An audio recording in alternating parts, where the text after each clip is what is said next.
I love music. I love how it soothes me. I love how it brings me to a calm and how it makes seemingly everything in the world and all of its worries and anxieties go away, even for just a few moments. And yet, what I love most about music, though, is all of the theology that is richly embedded into it, whether we even know it's there or not.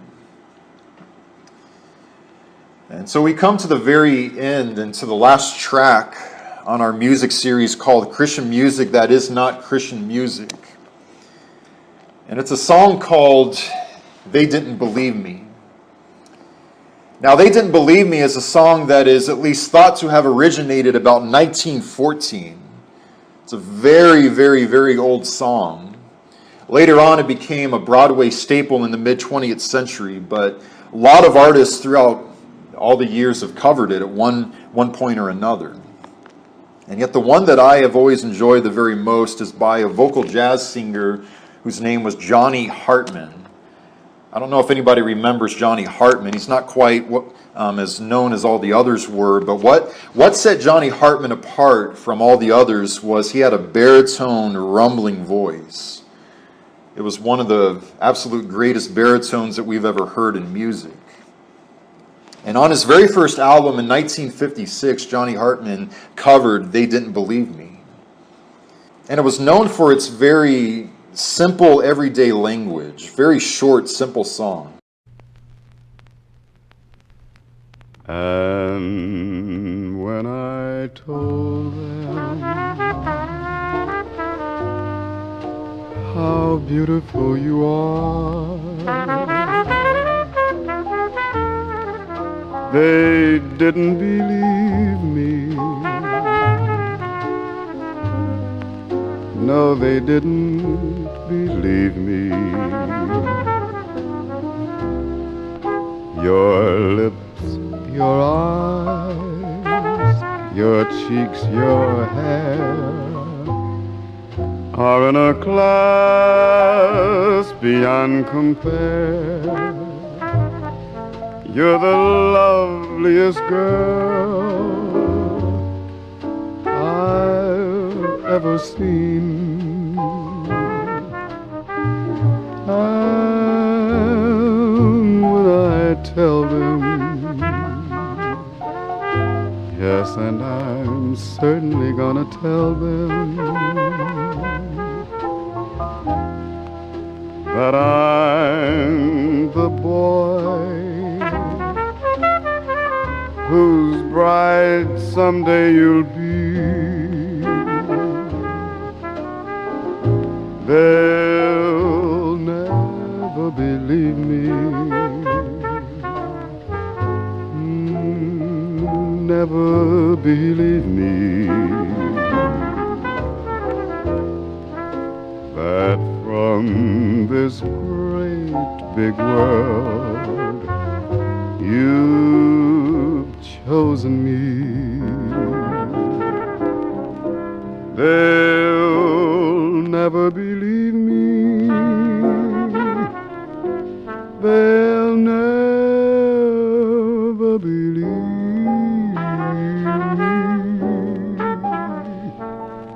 that from this great big world you've chosen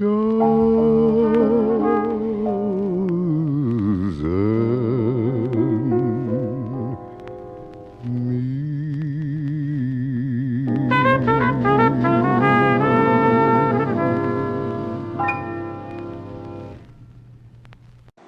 And so because it comes from that long ago in 1914, what it envisions is a soldier on some World War I battlefield who is telling other soldiers about how after all of this war business is over, I'm going to go home and marry the most beautiful girl that I have ever seen.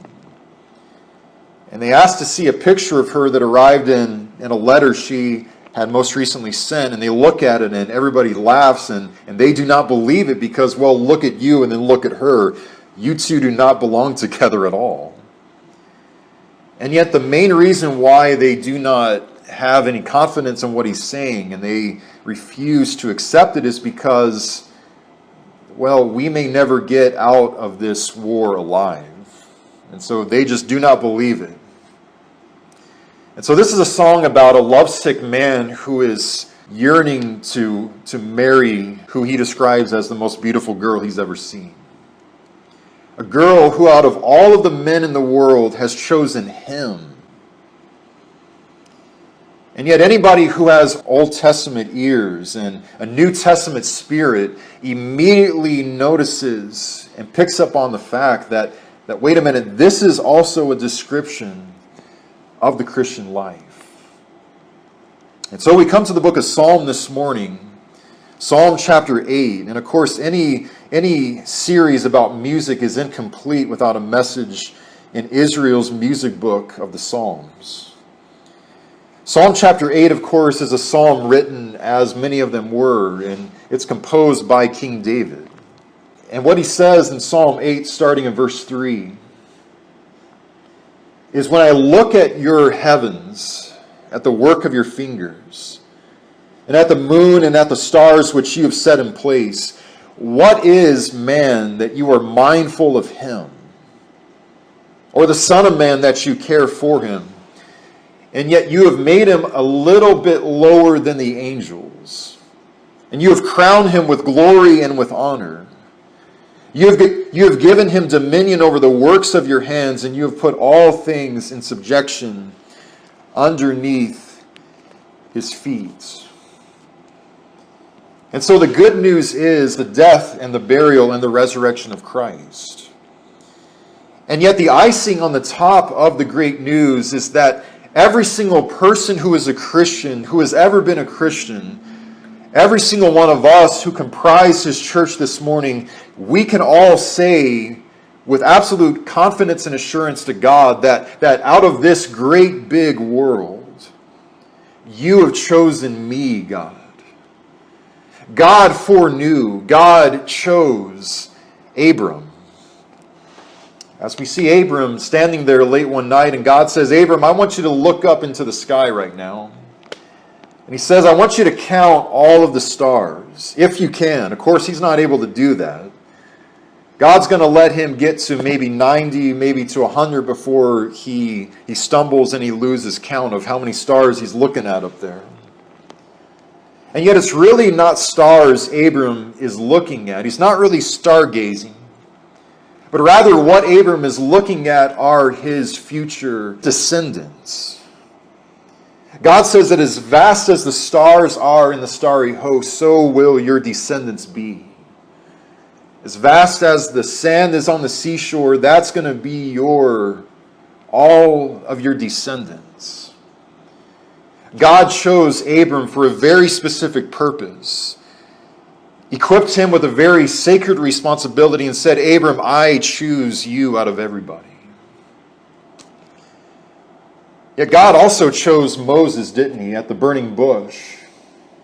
As God says, Moses, out of everyone in your nation, I am choosing you to lead Israel out of slavery. God chose Moses with a very specific purpose, gave him a very sacred responsibility and said, Moses, I choose you. And so God chose individuals, but he also chose a nation, didn't he? Where God looks at all of these slaves and he calls them Israel, but yet another name that they would very soon go by is God's elect, God's chosen, God's nation, and God's chosen people. These are beneficiaries of God's blessing. These were the people who were to live holy lives around all the other nations around them as a beacon to the world around them. God chose Israel with a very specific purpose. Gave Israel a very sacred responsibility and said, Israel, I choose you out of all of those other nations. And yet we might be hearing all of this and saying, cool story. But what does that have to do with us? Those guys who you mentioned, they were all a bunch of Jewish people who lived thousands of years ago in a place called Israel and Jerusalem. That's not a description of us. And yet, as we come to the book of Galatians for just a moment, in Galatians chapter 3, Paul says something that is world-changing. It is a watershed moment in Scripture. Whereas he's writing to the church at Galatia, he's writing them to remind them who Jesus is, because they are very confused after false teachers have crept in and have confused them about who Jesus is. A lot of them are on the verge of returning back to Judaism and to the law of Moses. Galatians 3 and verse 7 says that know then that it is those who are of faith who are the sons of Abraham. I just want to read that again for emphasis. Where Paul says, know then that it is those who are of faith who are the sons of Abraham. And the scripture foreseeing, and again, notice how he uses that word foreseeing. That's another word for chosen and foreknew. God foreseeing that God would justify the Gentiles, and that's us, through faith, preach the gospel beforehand to Abraham, saying, that in you shall all of the nations of the earth be, and then he says, blessed. So then it is those who are of faith who are blessed along with Abraham, who is the man of faith. And so what this means is no, we are not Jewish. No, we are not the people of Jerusalem. And yet what Paul is really saying here is we actually are the children of Abraham, he's saying. And we find this all throughout Scripture, where what we hear Simon Peter saying is that you are a chosen race. He's speaking about the church when he says that. What the Apostle Paul says is that we are God's elect. And then he uses a very, very huge word in the Ephesian letter where he says that God has predestined us to adoption as the sons and as the daughters of God. What the Hebrew writer says about us, the church, is that we are described as the new and as the heavenly Jerusalem. God chose Abram and Moses and Israel, but just as much what this means is that God has also chosen us. God has chosen you and he's chosen me to be his elect people and his holy nation. He's given us a sacred responsibility to be the light of this world, the salt of this earth, and to love our neighbor as our own self.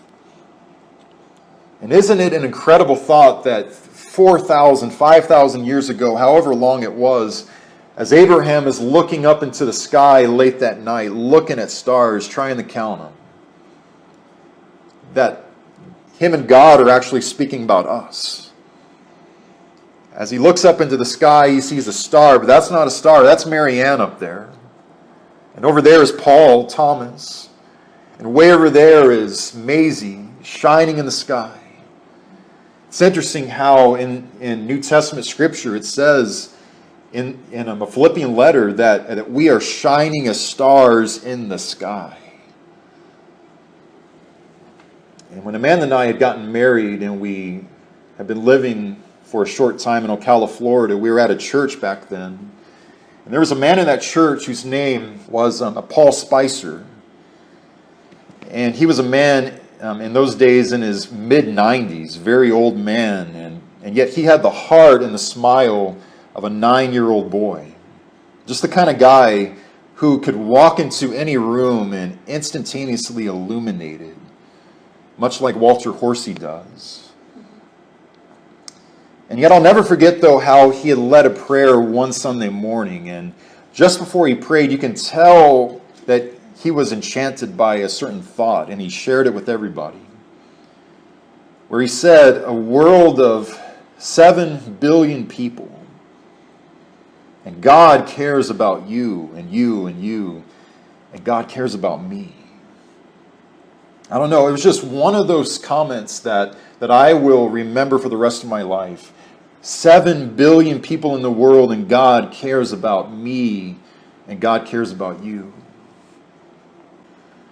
When I say that what it means that God has elected us, chosen us? I mean, it is a huge question in the world. I mean, what does it mean that God has chosen us? What does it mean that God has elected us? I mean, what exactly does all of that mean? I mean, does that mean that we are pawns on a cosmic chessboard who are either going to heaven or we're going to hell no matter how we live or what we choose to believe?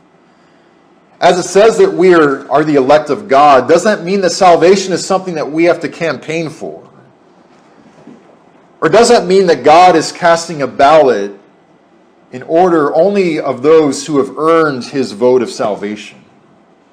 As it says God has chosen us, does this mean that God is choosing who he's going to save as a person chooses who's going to be on a basketball team at the Y? Or I'm going to take him and him and him, and well, I don't want him over there, and I definitely don't want that guy over there. He's going to hog the ball. Well, there is a school of thought that has done a lot of harm to many people in the religious world. It's called irresistible grace. And it comes from Calvinism.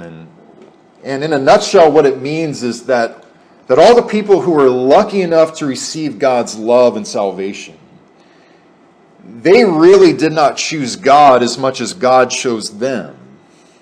In other words, it is not something that they really chose to do they themselves, but God really made them love and believe in him. And it teaches the exact opposite as well, that all of the people who are not in the church, well, no matter what, they are going to hell no matter what. And yet there are red flags going up all over the place, aren't there? Because God has given every single one of us free choice. There is nobody who deserves salvation from Jesus. There's nobody who just accidentally, unknowingly stumbles into heaven without any kind of choice. Scripture says that God is desiring that all people should be saved and come to a knowledge of the truth. God is desiring everybody to be saved. And yet he's given us all a choice, though.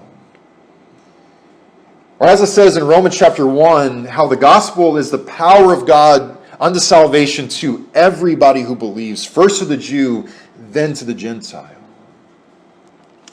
And so, yes, Israel had been God's chosen people and God's chosen nation, and yet that does not mean that everybody else from all these other nations are helplessly shut out of God's family and God's kingdom.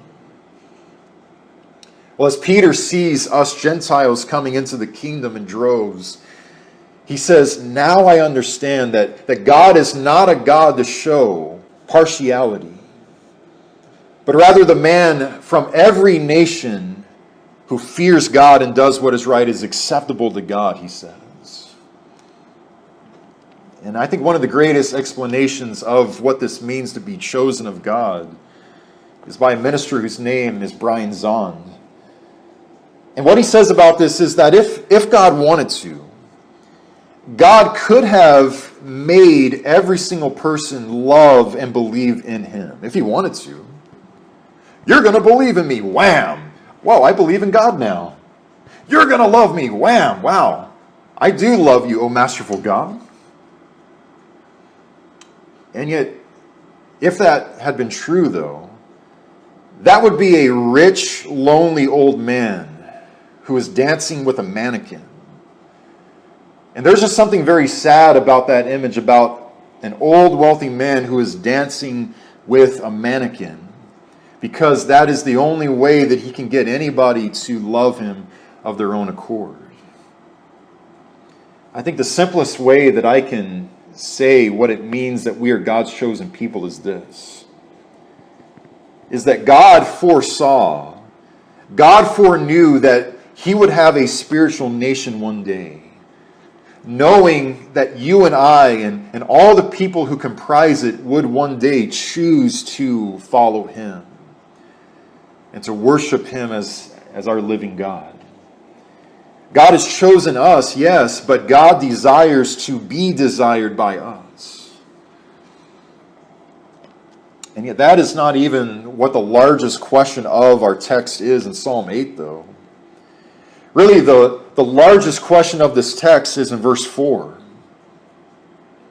where first he says that as I look at your heavens, at the work of your fingers, and as I'm looking at the moon and at the stars which you have set in place, then he asks in verse 4, what is man? What is man that you are mindful of him? And what is the Son of Man that you care for him? In other words, what David is saying is, who am I that God should be concerned about me? It's a question Moses asked at the burning bush. God, who am I that I should go to Pharaoh? I mean, you're God. You don't need our help with anything. So what do you need me for? It's a question I have pondered so many years. I mean, what is so special about us to God? Why does God move heaven and earth so that he can help us and to bless us? So that he can provide for us and to rescue us and to guide us and to comfort us? Why would he entrust such a beautiful world to a humanity who is so clearly not to be trusted with it? God has given us a masterpiece, and so how do we honor God with that? Well, we consume the world and we fill it with pollution. We say, well, you just dropped the bomb on us, and so we're going to drop 2 nuclear bombs on your cities. And as it comes to us human beings and us as God's church and me as an individual Christian, it reminds me so much of a billionaire who has a son, and they're living in a penthouse in New York City, in a $20 million penthouse overlooking Central Park. Well, one day his son says that I am engaged and I'm going to bring her home. You're going to meet her today. Well, in the father's mind, he's expecting this very rich girl who comes from wealth, a billionaire, her own self. And yet who his son actually brings home and says, this is my fiancée, I'd like you to meet her, is this morbidly obese girl who comes from a trailer park in Arkansas. And she's also a burn victim, where almost her whole entire face has been blackened by fire, by the scars of her operation. And the guy's father just says, son, can I have a word with you in the kitchen? And he says, what do you see in her? I mean, she is clearly not in your league. I mean, she's not even in your stratosphere. What do you see in her for you to want to marry her? And in the same way, I have asked so many times, why does God go to so much trouble for us? I mean, why even bother with people like us? What does God, I mean, what could he possibly see in us? And God's reply to that every single time has been, what I see is the bride of Christ. And as the song says, she is the most beautiful bride that I have ever seen. She is absolutely gorgeous and she's beautiful. As God calls Israel, they are just this tiny, obscure nation of a bunch of nobody slaves who no one other than Egypt has ever heard of. God looks at these exact same people and says, that is my treasured nation and my holy people. And as Jesus comes into our world, Jesus stepped into our world of a bunch of nobodies and losers and worms and whores and guilty sinners just like me. And he said to us that the world may not care anything about you, whether you're going to live or you're going to die, but I care about you. They may not love you, but I love you so much I'm going to say it with my own blood. Over and over again, what Jesus is saying all throughout the Gospels, as well as those 6 hours on the cross, is I love you. I choose you. And as the Hebrew writer alludes to Psalm 8 in Hebrews chapter 2, what he says is because Jesus experienced everything that we could ever experience in this world, all of the struggles and the darkness, It says, as a result of that, he is not ashamed to call you and me brother and sister. And it just seems too good to be true, doesn't it? How the creator of the universe cares about Joe the plumber, about Otis, a taxi cab driver, about Amy the barista, about Herman, a proctologist. And he wants to hear our prayers.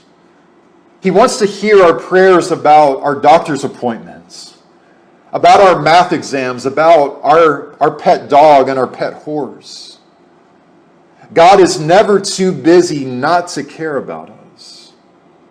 But rather, he is the God of whom it is said, cast all of your anxiety upon Jesus because he cares about you. He cares about you. What David says in verse 5 is that you have made him a little lower than the angels, and you have crowned him with glory and with honor. I mean, as small and as insignificant as you and I are, apart from God, what this means is that because of Jesus, we are just a few notches lower than the angels. That's a powerful statement there. And it's very true too, though, by the way.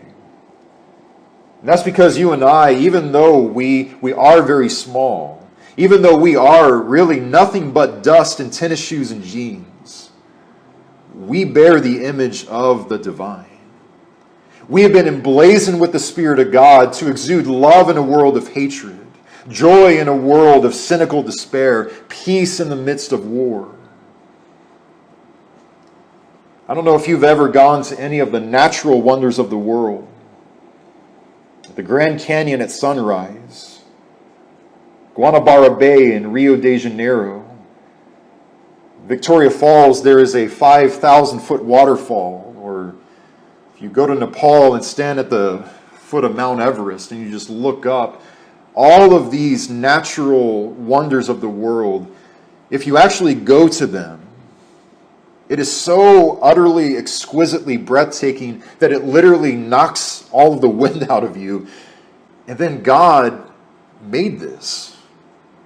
God brought this into order and into creation. God brought this all into existence. Yes, we are small. Yes, we are very insignificant apart from God, and yet the God who created the sun and the moon and the Grand Canyon sees you and me as the true wonders of his world, of his intimate creation. So, as the song says, though, and when I tell them, and I'm certainly going to say to them, it says, I mean, it's such an apt description of the Christian faith that, I mean, it's not even a question of whether or not I'm going to tell people. I'm going to tell people. What the Apostle Paul says is that I believe, and so therefore I spoke. Meaning that if we are not showing other people Jesus, then we simply do not really believe in him.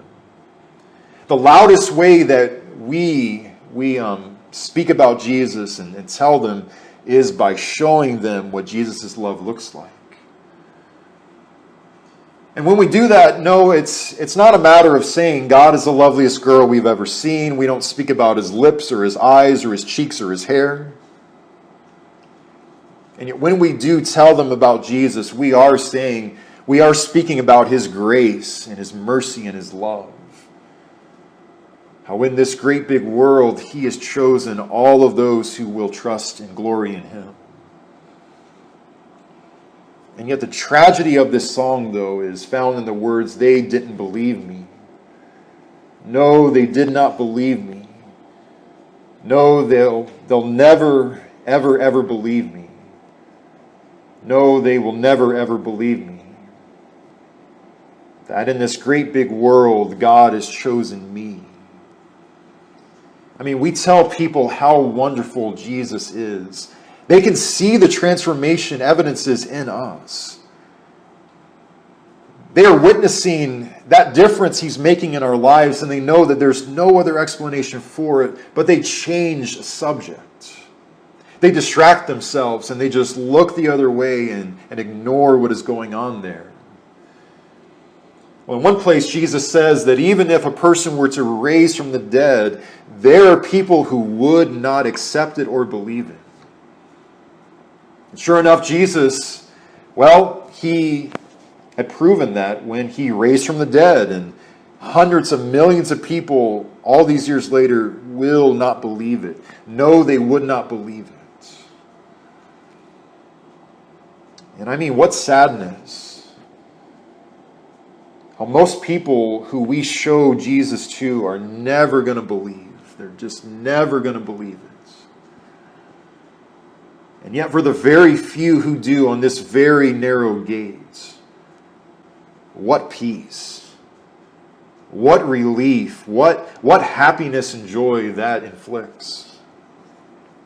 So I just want to leave us here this morning with these words, the words of our brother in Ocala, Florida, Paul Spicer.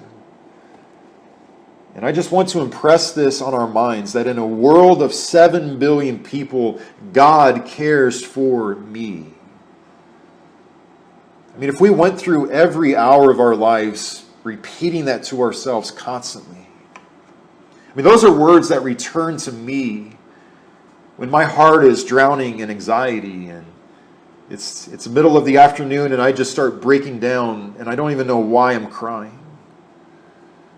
And yet I just make that my one and only thought. A world of 7 billion people and God cares about me. God is blessing me. And not very long after that, I can feel all of the venom and the poison of that anxiety draining out of my soul. No, God is not too occupied, too good, or too busy in order to be bothered by our prayers or our cries. But rather, every last one of us can say with assurance, I am God's chosen, beloved son. I am God's elect, holy daughter. That from this great big world, God has chosen me.